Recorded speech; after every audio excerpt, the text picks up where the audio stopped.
Hello, friends, and welcome to another episode of the Logline Lab with two brand new loglines today, as usual. I hope my sound is better this time. Last time I realized my sound wasn't on point, and of course, me being the lazy person I am, knowing very well that sound is the unforgivable bad quality video thing that is a no.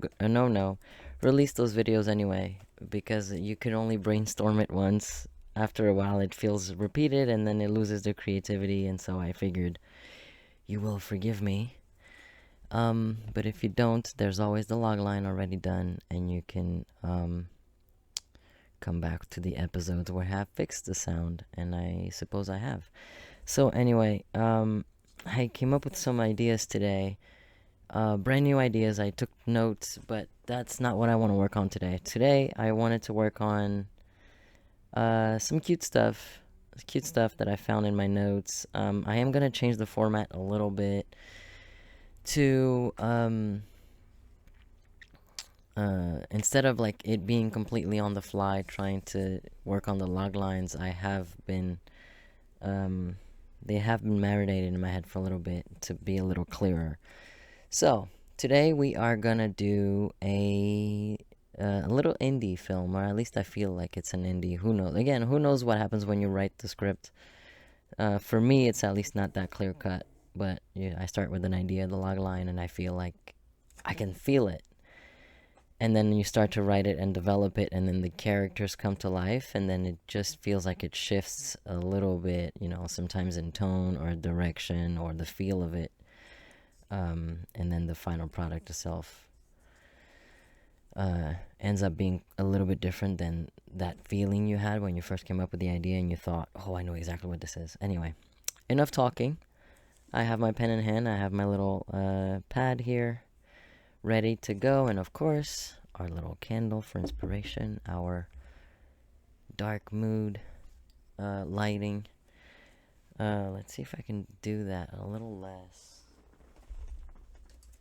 If you are just listening and not watching, I'm just changing the lighting a little bit darker. Alright, cool. It's the creative feel. I know, I've been watching a little bit more podcasts, and the lighting and the colors are on point, and mine is dark and moody and messy, and I prefer that. That's how my creative world works. So, this little indie that I had in mind, there's a lot of movies in restaurants, the restaurant industry, the food industry, and I wanted to try my hand at it, and I had two different ideas, but let's work on this one today. I tried it a long time ago. The food industry is not for me. It's not a job for me. But I did back in the day when I was just desperate to get any job. After a while, I accepted a job as a server, and I did not last long. I think I got tired of it, probably less than 2 weeks. But the point is that I found out the day that I was like, I can't do this. I'm gonna tell them it's just not working. I didn't want it to be one of those things that I just never show back up again. So I did go to tell them that it just wasn't working for me for many reasons. And they actually agreed that it wasn't working for them either with me. I'm the kind of person who if I'm not passionate about what I'm doing, I don't find the purpose, I don't find the energy, um, that will to get up and want to go to work. I like working, I like the things that I do, and so the food industry wasn't it. So they agreed, and then they told me that the only reason why they actually hired me without any experience in the food industry is because I had left on my resume that I was doing stand-up comedy.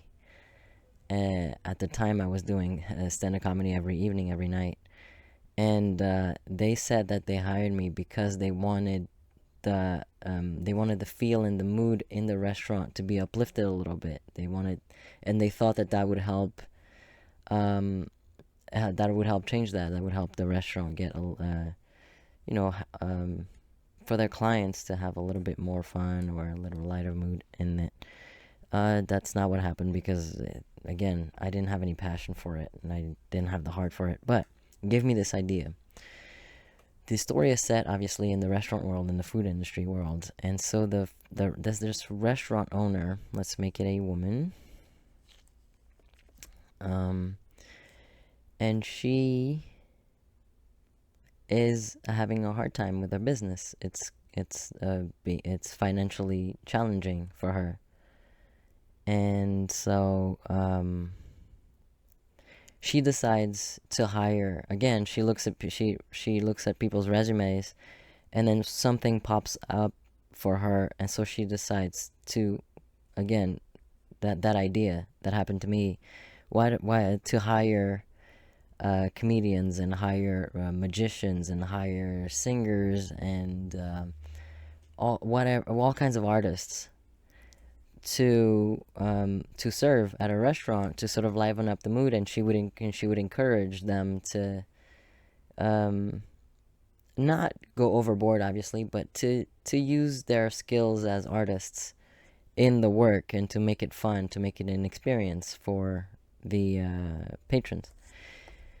Um, and so yeah, I imagine this easy film about, first we open and we tell the story about how she's in financial challenge, in financial ruin because of the restaurant, and needs to quit, and it gives one last hurrah with this idea that she has, and then little by little hires different artists.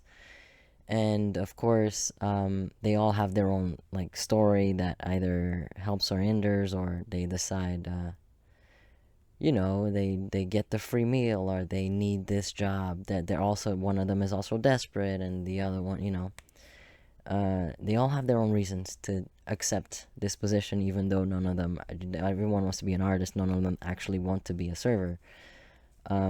But for one, it works with their schedule, and the other this and that.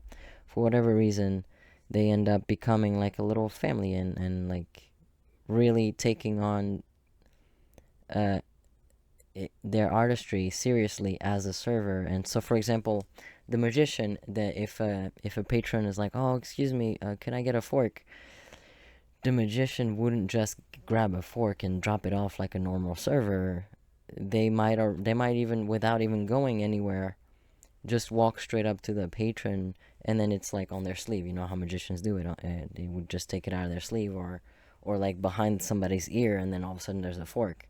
They would make it fun and an experience, and you know, um, uh, karaoke night, there would be a singer, and she's actually really good, and um, there could be a scene where she's singing, and it involves the audience, and the audience actually loves it, and it just so happens at the end of the performance, at the end of the night, the patrons go up to her and say like, "Oh, I loved it. It was, I don't know, it was actually my husband and I's wedding song that you sang or something, and I don't know, we can make it sad or not. Something happened, or we just divorced, or he died, or whatever." Um, but it was very sweet, and I like, like those kind of sweet scenes. And then the comedian, of course, would do some jokes, some sets, and let's throw in a mime in there, just because, why not? I love that answer. I love that reasoning, because why not? I don't see any reason not to, so let's throw it in there. I mean, there could be a really cute scene of a mime server who doesn't say anything, and people are like, "I want this," and the mime's like, "Oh," like whatever they do. That could be a really funny scene there. Sorry, as I adjust my leg on my chair.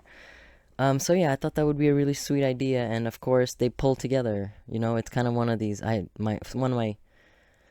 It's called a guilty pleasure. There's no guilt about it. I'm very comfortable with this guilty pleasure of mine, but I love dance movies, and it's not for the plot. I don't like it for the plot. I like it because I love to watch dance movies. I love music videos type of thing, and choreographies, storytelling through choreography.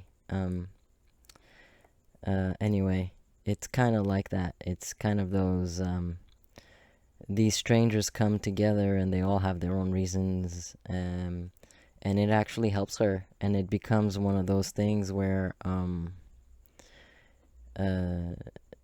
now some people don't even really come for the food, and it's not to put down the restaurant, but they come for the experience now, and it's become its own little special thing. So yeah, that was my little idea. I even know the title. I would call it Serving Wonders. Um, so yeah, and then of course, I mean, this isn't needed for the log line, but of course, at the end, I would like this to be a happy ending, and so of course she makes it. The restaurant is saved. This is now the new thing. Um, and who knows? Maybe at the end, one or two people get, one of the patrons that actually, I'm a producer of this and that, and I'd love to have you on the crew on the show, and some of them actually get a job away, and I'm sure there would have been enough word of mouth by then to bring somebody else in, so that as the readers or the audience, we don't feel like, oh, what, you're leaving, and now, like, what is she gonna, like? We already have a list of other people that can just be plugged in, so we don't leave the movie or the story feeling like, oh, how's she gonna find another person? Uh, there's already gonna be a wait list to work there, even. Um, so yeah, that was my idea for a little indie movie about a restaurant owner who struggles and has this idea, takes a chance, and artists actually save her business and her life and themselves, and become sort of like this little cute bunch of friends, found family type of thing. So that was one. And then this other one idea, it's another cute idea that I had. Let's see if we can. The idea was, if you don't know me, I'm quite comfortable with death. I'm thinking about death and being philosophical about death and stuff. So I don't know. Trigger warning. If you're grieving for any reason, this might not be the best moment to listen to this. Or if you're scared or afraid of your own mortality, this would probably not. Or maybe this will help. Who knows? So the idea is an immortal being that has been alive for millennia. Let's say millennia, and finally, and it was created to let's say God or it. It was created. It created a creature. Well, let's say God. God created this creature to be the protector, to be a servant as a protector, right? I believe there's an angel name for this, but that's not where I'm going with this. This is a creature, a flesh and blood creature that was created by God to protect, to follow a mission. God would give it missions every so often, until the mission is over, and then he gets another mission. And his purpose is basically to protect whatever God says you need to protect.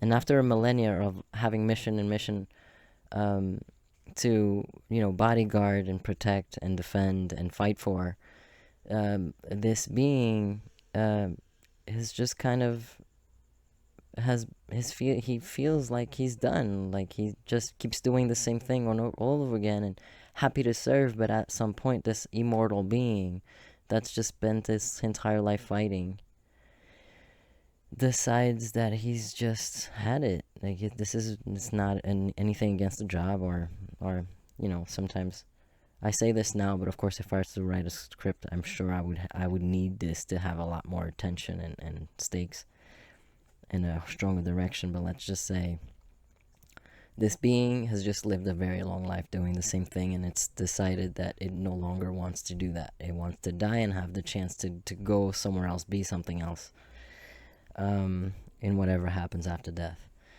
But it no longer wants this particular thing, and so it goes to God and it says, God, I've decided that I'm done. I no longer want to do this specific job. I would like to do something else. And so God says, fine, I understand.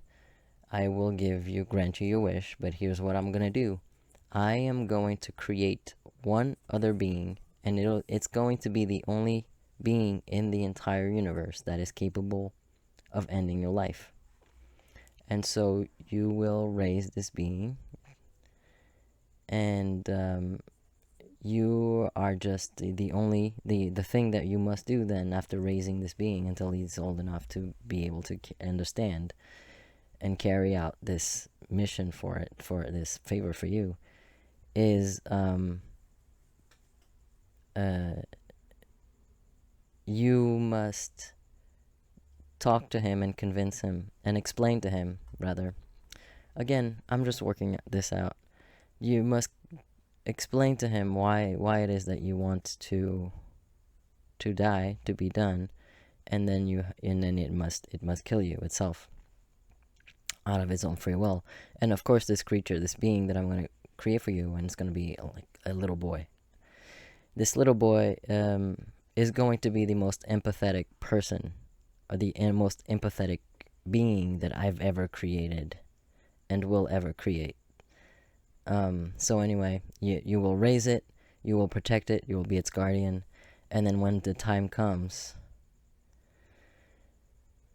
you can have that conversation or those conversations with him and explain to him what his mission is, what his purpose is, and that this is your wish, and it being the only thing that can kill you, not even I can kill you. That'll be your mission. Your last mission is to tell the thing I created for it to kill you, to actually do it. It sounds dark, but I do envision this to be like an animated adventure, like comedic piece. Like, for example, at some point, maybe as it's raising the kid, it tries to, like, without the kid knowing, make it so that the kid accidentally kills him, but it never actually goes through. And I know that sounds dark, but we can make this cute. I don't know if you ever seen children's movies, but those things are dark. I do find it endearing in my head, but again, I'm very comfortable with this type of topic and keeping an open mind to, like, what are you? That sounds just incredibly horrible, and I'm like, no, that's actually bittersweet to me. But anyway, yeah, that's the idea, is that it would raise it, and then it would explain to and protect it and have these bonding moments with it. And I'm sure if I were to develop this as a script, it would be like they would actually bond in a way that an immortal being that's been alive for millennia would find this bond unique, because again, this is the most empathetic being in the entire universe, and that it would learn something new that it hadn't learned before. And I don't envision the being to change its mind. I actually think if I were to write it, that I would want the creature to still want to die, to still want this action to be carried out, but that at least now it would have a different outlook in its life. And of course, this the most empathetic boy would also have some brilliant insights and some brilliant things that to tell from its perspective. Well, what do you really know until you, like, as a writer, sit with it for so long that you finally, like, feel like you've gotten into the perspective of this creature, of this being, of this boy, and really are writing from their voices and not from what you think would sound right or good. So I definitely don't have hours to podcast this into details, but those are the two stories. This creature, yeah. It'll be like a theme about mortality and immortality and what any of that means for them, and yeah, some cool perspectives to dive into. I would love that. I think I would definitely love to take a shot at that and see what would happen. But yeah, that's what I got. Those are the two stories that I wanted to tell you about today. And that's it. I'll go and I'll create the log lines and publish it sometime soon, I suppose. Well, you won't know. To you, it's now. One more thing I want to say is, of course, now, if you like this and you like to see what I could come up with, if you send me ideas, either DM me or email me at the Logline Lab production, the Logline Lab podcast@gmail.com. It's on the profiles. DM me on Instagram, or email me, write me a comment on YouTube, wherever you're listening to this. And if you'd like to toss me a genre, a title, an idea, a character, all of the above, and perhaps I will sit with it and see if I can come up with something cool. And if I do, I will post it, and then you'll hear what came to life based on your inspiration for me. And I'd be very grateful. I think that'd be super fun to do. All right, that's all. I'm off to creating the log lines, and I'll see you guys just in a minute.